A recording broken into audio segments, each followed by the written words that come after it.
Democrat institution of slavery of today, where we are all slaves. And that's why I call 2010 Emancipation 2. This time, even the white folks are going to get free. When you work through August to pay your taxes, you are a slave. Right. Slaves don't get a say-so, as my grandfather would say.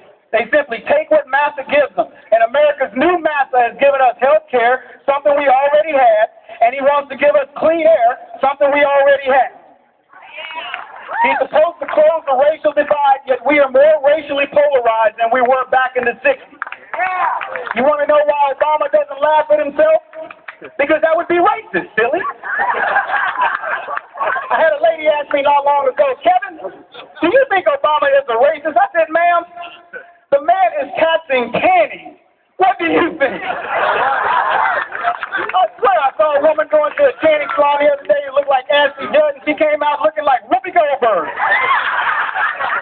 Is Obama a racist? How else do you allow Black Panthers to intimidate people trying to exercise their right to vote?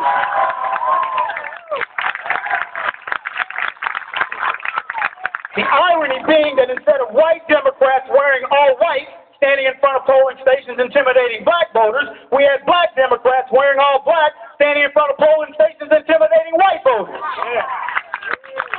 This administration wants to redistribute your wealth. They don't want to reach in your pockets. They just take off your pants. It may surprise a few of you, after hearing me, to know that I believe in reparations. I believe that anybody alive today who has owned slaves should pay reparations, and anybody who's been a slave should get them. And what about immigration? Our Justice Department wants to sue Arizona for exercising their constitutional right to protect their state from a bordering country. And ironically, the Fed's lawsuit claims that Arizona wants to do what the Fed is supposed to do, but isn't doing. Like they said, I couldn't fix your brakes, but I made your horn louder. Liberals are as worthless as a screen door on a submarine. And we've been on a slow journey to tyranny over the past decades, and in the last year, that pace has quickened dramatically. I heard a black man who called Hannity's show say he was a Democrat, and he was afraid when he heard Republicans say that they would like to go back to the good old days. He said, a black man, the good old days is a threat to go back to the days of slavery. And I said, this poor guy was uninformed because he should be afraid of Democrats. So I'd like to paint a picture of what conservatives look back when they think about the good old days, and I'm going to take you back to my childhood. I remember as a child ripping and running up and down the streets of San Antonio, Texas. I don't remember one child being abducted or molested in our neighborhood. We played outside from sunup to sundown during the summer, and the only thing that interrupted our fun was either lack of light or the sound of one of our mothers yelling supper. When we finally went inside, we sat down to a meal as a family. And in my family, we ate together and we prayed before every meal. After dinner, we'd either watch TV, which for this country boy meant a choice between 3 fuzzy channels, and we watched the one that was the clearest. Shows like Happy Days, Little House on the Prairie, The Jeffersons, Sanford and Son, The Andy Griffith Show. I'll admit publicly, I did some picking and grinning, and I watched Hee-Haw, but only for the chicks. Anybody remember Petticoat Junction, My 3 Sons, Green Acres, Bobby Knows Best? We took vacations even though we were poor, and yes, we were poor. I did mention I'm black, right? We were so poor, the electric company came one day and blew out the candles. But we didn't know we were poor because we were so rich. Rich with vision, rich with passion, and rich with opportunity. So each year we loaded up that Chevy Impala and we took off on vacation, and I chuckle when I think of all the hoopla over secondhand smoke. Because my grandfather smoked like a chimney. And on our road trips, our only reprieve from his habit was when he cracked the window about a ½ an inch to let some of the smoke out. And our car looked like either a mobile nightclub or an extra in a Cheech and Chong movie. We usually visited family in other cities, and we didn't bring anything with us because black people don't bring anything but our appetite. But we were always good to make a chicken run once we got there. We played spades, bid whist, dominoes, and caught up on all that we had missed in between, bonding with our family. There were no victims in those conversations. The conversations were all about education, hard work, diligence, and perseverance. At my school, almost everybody had a rifle in their trunk on a gun rack. We called them pickups.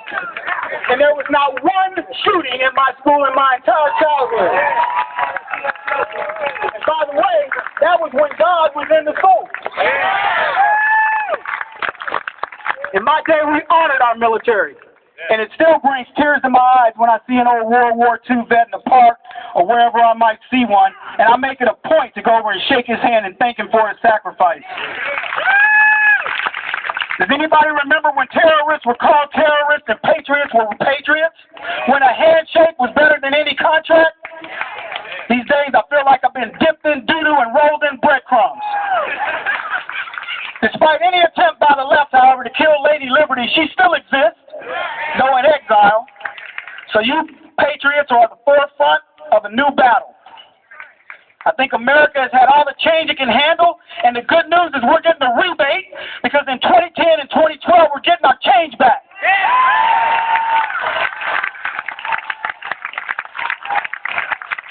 Time we got our freedom back.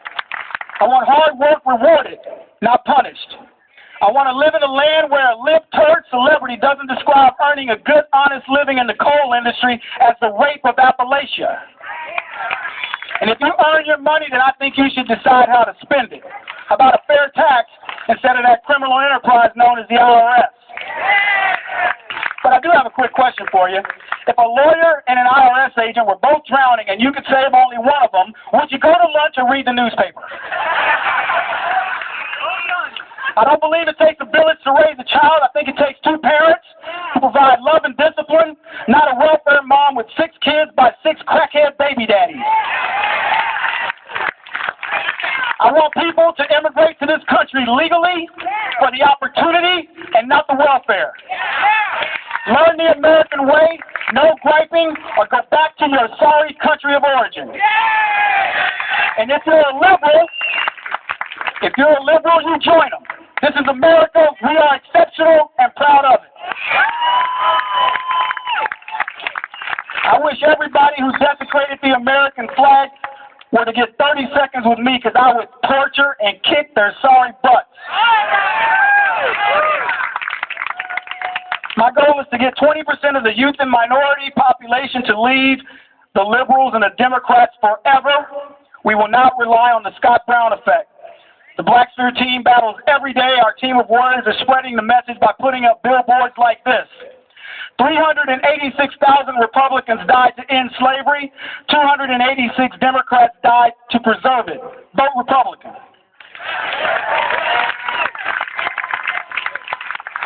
Here's another one. When is the last time a white Democrat not running for office visited your black church? Vote Republican.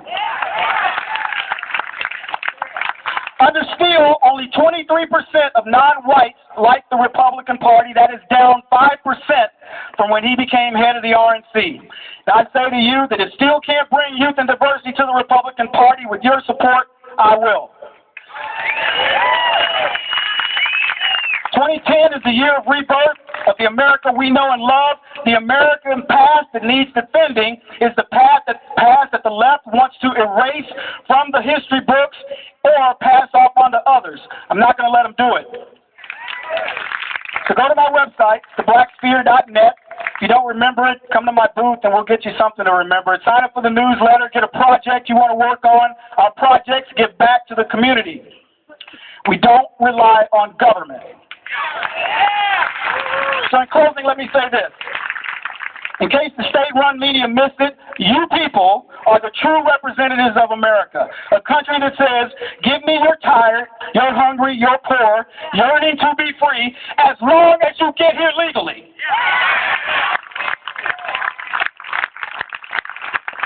The grassroots movement represents the America that people around the world respect and envy. I proudly represent you unhyphenated Americans. I fight for you. I fight with you because I am one of you. Thank you for having me.